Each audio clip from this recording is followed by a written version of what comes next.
नमस्कार साथियों। आज मैं आपसे जिस टॉपिक पर बात करने वाला हूं वह टॉपिक बहुत ही महत्वपूर्ण टॉपिक है। थोड़ा इस बात पर गौर कीजिएगा। जब भी इलेक्शन होते हैं, चाहे वह निगम पार्षद के हों या आपके एमएलए के हों, आपने कभी सोचा है जब इलेक्शन पूरा हो जाता है तो उसके बाद एक तारीख चुनाव आयोग के द्वारा दी जाती है जिसमें वोट काउंटिंग की जाती है, जिसमें वोटों की गिनती होती है और इस दिन चुनाव में खड़े हुए प्रत्याशियों की किस्मत का फैसला होता है। आपने सुना होगा कि पहले राउंड की गिनती पूरी हुई, अब दूसरे राउंड की गिनती शुरू हुई। अब ऐसे करते करते पूरी काउंटिंग खत्म हो जाती है और रिजल्ट डिक्लेयर हो जाता है। यहीं से सारा खेल शुरू होता है। अब इसके बाद आपका एमएलए, आपका निगम पार्षद चुन लिया जाता है। वह किसी पार्टी का भी हो सकता है, किसी भी पार्टी का हो सकता है। जिसको वोट ज्यादा मिले हैं, अब आती है इन नेताओं के काम की बारी, जिनको 5 साल का कार्यकाल मिला है। अब इसमें एक बहुत बड़ा खेल होता है। जो वोट काउंटिंग हुई थी उसमें आपके नेता को यह पता चल चुका है कि आपको किसने कितनी वोट दी है, उसको किस वार्ड से, किस एरिया से उस नेता को कितनी वोट मिली है।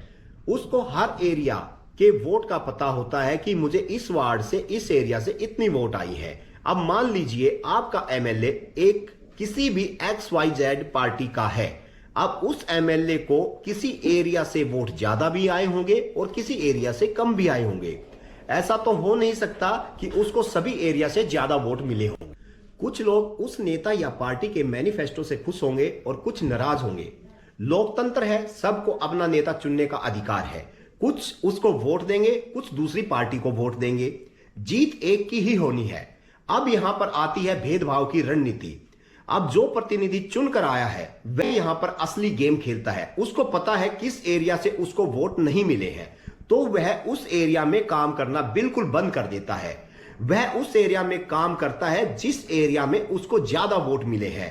ऐसा नहीं है जिस एरिया से उसको कम वोट मिले हैं वहां पर नागरिक नहीं रहते, और इस एरिया में, जिस एरिया में उसकी हार हुई है, उस एरिया में बहुत सारे लोगों ने उस नेता को वोट भी किया है, लेकिन वहां पर वोट का अनुपात कम रहा है। तो बेचारे उन लोगों का क्या कसूर है और उन लोगों को भी इसकी सजा भुगतनी पड़ती है जिन्होंने उस नेता को वोट किया है। मेरी यहां पर सरकार से, चुनाव आयोग से और नेताओं से एक विनती है, आप इस संविधान में संशोधन करें। मान लीजिए किसी एक क्षेत्र का विधायक चुनकर आता है तो उसको टोटल वोटों की संख्या बताएं, न कि आपको किस एरिया से कितने वोट मिले हैं यह नहीं बताना चाहिए। क्योंकि जब किसी नेता को आप इस बात के बारे में बता देते हैं, वहीं से वह उस एरिया में काम करना बंद कर देता है जिस एरिया में उसको कम वोट मिले हैं, और यहीं से शुरुआत होती है सिस्टम खराब होने की। मेरी चुनाव आयोग से एक अपील है, जब भी किसी इलेक्शन का रिजल्ट चुनाव आयोग डिक्लेयर करता है तो उसमें विधानसभा या लोकसभा क्षेत्र की टोटल वोट प्रतिनिधि को बताए, ना कि एक एक एरिया और एक एक वार्ड की। अगर चुनाव आयोग इस कार्य को करता है तो बहुत बड़ी संभावना है अपने देश में विकास कार्य की गति और बेहतर तरीके से होगी।